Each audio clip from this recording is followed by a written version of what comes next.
Nos fijamos ahora en los pisos turísticos, se pone el foco en ellos porque no todos cumplen con la normativa, cada vez proliferan más en nuestro país. En Aragón, en toda la provincia de Huesca, una zona muy turística, sobre todo el Pirineo, hay muchos pisos turísticos y ahora se va a poner coto, se van a adoptar medidas restrictivas o medidas para que se cumpla la legalidad. Eso ha ocurrido, por ejemplo, en el Ayuntamiento de Jaca, como enseguida veremos, pero también la Asociación Turística del Valle del Aragón, con la que estás ahora mismo, Yolanda, apuesta por que se sigan esas normas y que no se haga la competencia desleal. Sí, efectivamente, que se regule esta situación porque está generando muchos problemas estas viviendas de uso turístico. Nos atiende ya a esta hora Ángel Vandrés, gerente de la Asociación Turismo del Valle del Aragón. ¿Cuál es la situación en el Valle ahora, Ángel? Bueno, realmente lo que ha sucedido es que al final pues tiene que haber una normativa que venga regulada a nivel europeo, que el Estado español y la comunidad autónoma se alineen con esa normativa y que al final, pues en nuestro caso, haya un sistema que evite la competencia desleal, que lo que son los apartamentos turísticos tengan una homologación y que desde luego haya un planteamiento de permisividad desde las propias comunidades de propietarios.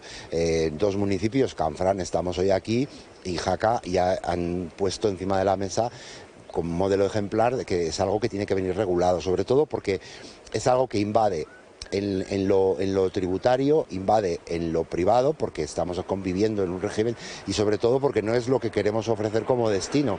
Independientemente de que sea un refugio o un hotel de 5 estrellas como el que tenemos hoy a las espaldas, lo que tiene que haber claramente es un reconocimiento hacia el cliente y hacia el esfuerzo que hace el empresario por tener todo eso en condiciones. En un área de 18 kilómetros a la redonda, el Valle del Aragón tiene 9.000 camas.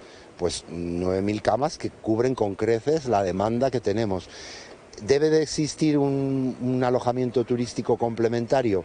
Pues no lo sé si debe de existir, porque no es nuestro posicionamiento ahora mismo, con la problemática que genera a nivel de comunidades y con la problemática que genera a nivel de fiscalidad.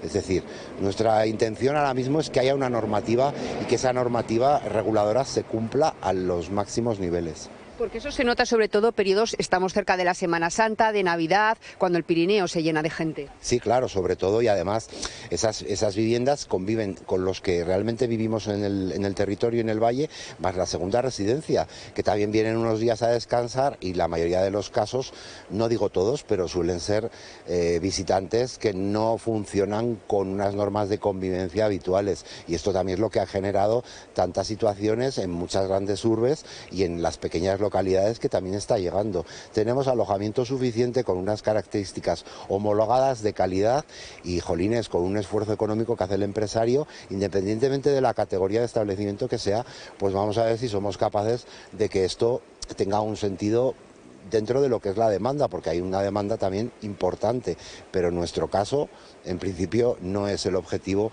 que queremos ese régimen de convivencia. Muy bien, muchísimas gracias por atendernos, Ángel. Hasta ahora vamos hasta Jaca, porque también queremos tantear cómo está la situación allí, Miriam. Gracias, Yolanda. Vamos a recordar la normativa que deben cumplir estos pisos turísticos para ser considerados como tales. Nerea. Vamos a ver qué requisitos deberían cumplir esas viviendas, pero antes vamos a mostrarles un mapa en el que nos dice cuántas viviendas turísticas hay en estos momentos en Aragón registradas. El grueso se encuentran, como vemos, en la provincia de Huesca y en total serían 2.810 los pisos turísticos que estarían registrados en nuestra comunidad autónoma. Hablamos siempre de, insisto, pisos turísticos registrados. El 62% se encontraría en la provincia de Huesca. Las principales comarcas serían Alto Gállego, la Ribagorza y la Jacetania. En el caso de la provincia de Zaragoza sería el 23% de esos pisos turísticos que hablamos, de esos 2.800, y la mayoría se encuentran en la capital aragonesa, y el 15% sería en la provincia de Teruel. La mayoría se encuentran en la propia capital de Teruel y en la comarca Gudar-Jabalambre. Y ahora sí, vamos con esos requisitos que deberían cumplir para tener ese certificado de idoneidad, es decir, para que se consideren pisos turísticos y que así se puedan registrar como tal. Pues lo primero que deberían cumplimentar en este caso sería, como mínimo, un salón comedor, un dormitorio doble, una cocina y un baño. Esto que puede parecer algo muy básico, muchos de los alojamientos turísticos que no están registrados no lo cumplirían.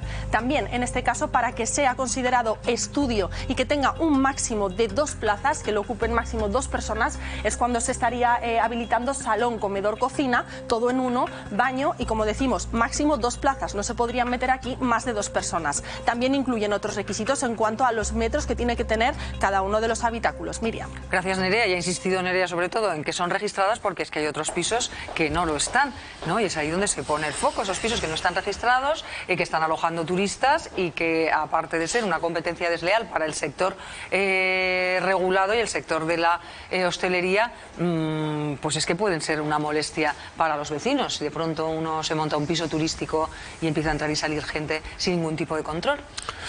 Pues imagínate a las personas que viven plácidamente en un edificio, en cualquier sitio, y de repente pues le ponen un piso turístico ahí al lado. Yo creo que eso lo único que queda es pues que se fiscalice y que se investigue y se inspeccione. Es que no queda otra.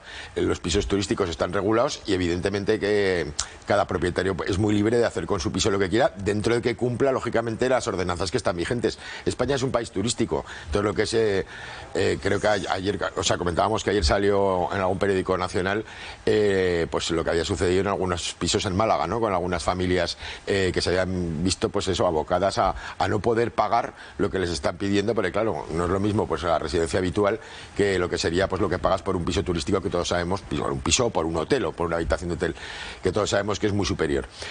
No queda otra, yo creo, que inspeccionar y regular, que ya está regulado, pero que se cumpla la legislación vigente, porque es que si no, en un país como es el nuestro, pues esto puede ser la casa de Tocamerroque.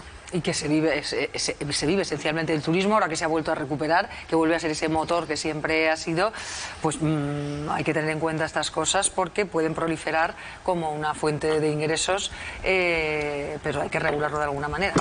Sí, yo creo que ya han proliferado. Entonces, bueno, efectivamente los cambios sociales van por delante de los cambios legales y los cambios administrativos, ¿no?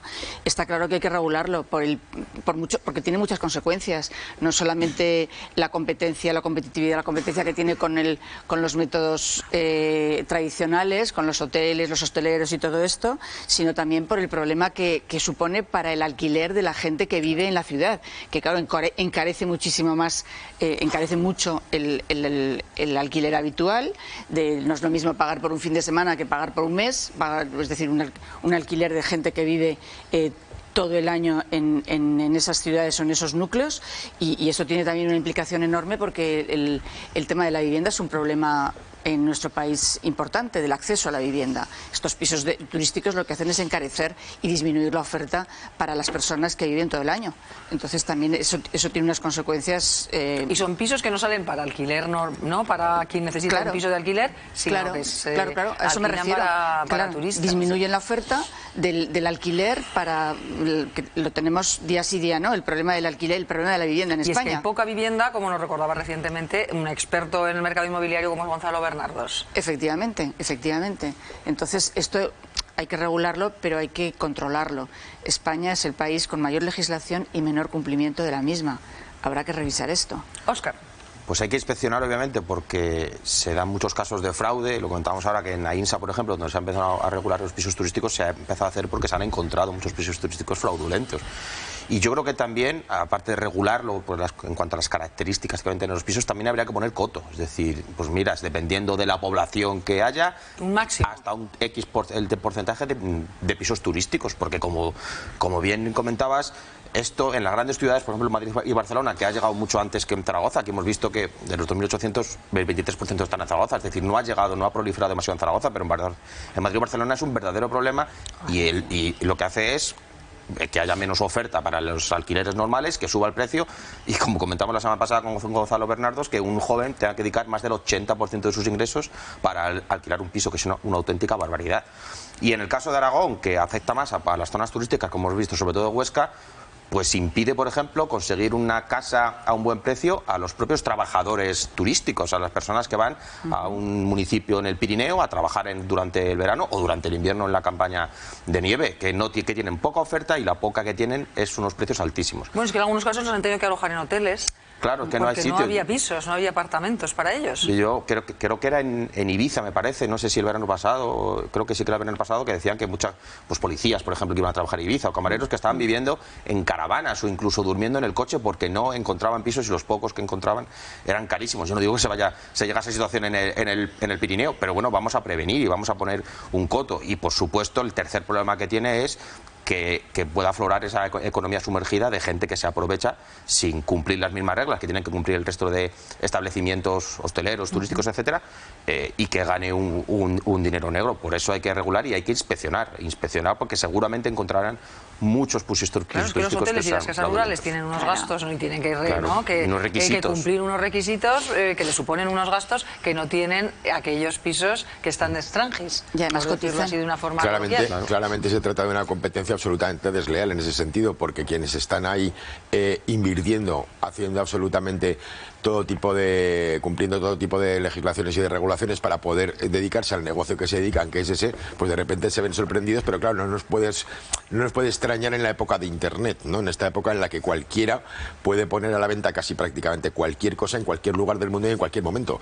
Entonces, lógicamente, pues bueno, pues es muy difícil el meterle mano a todas esas situaciones, porque puede haber, pues eso, pues gente que en un momento dado pues se líe la manta a la cabeza y que, bueno, pues intente hacer su agosto, ¿no? Su agosto, su junio, su julio y su septiembre, ¿no? Pero bueno, la única que queda yo creo que es efectivamente inspeccionar, y es otro más de los retos que la digitalización está suponiendo para tantos y tantos sectores. Así que lo único que queda es inspeccionar y, en el caso de que se encuentre quien se está aprovechando de eso, sancionar, porque desde luego no se puede jugar con las cartas marcadas, que es como están jugando algunas personas, perjudicando a otras cuyo trabajo es justamente ese, como decía este señor que salió en la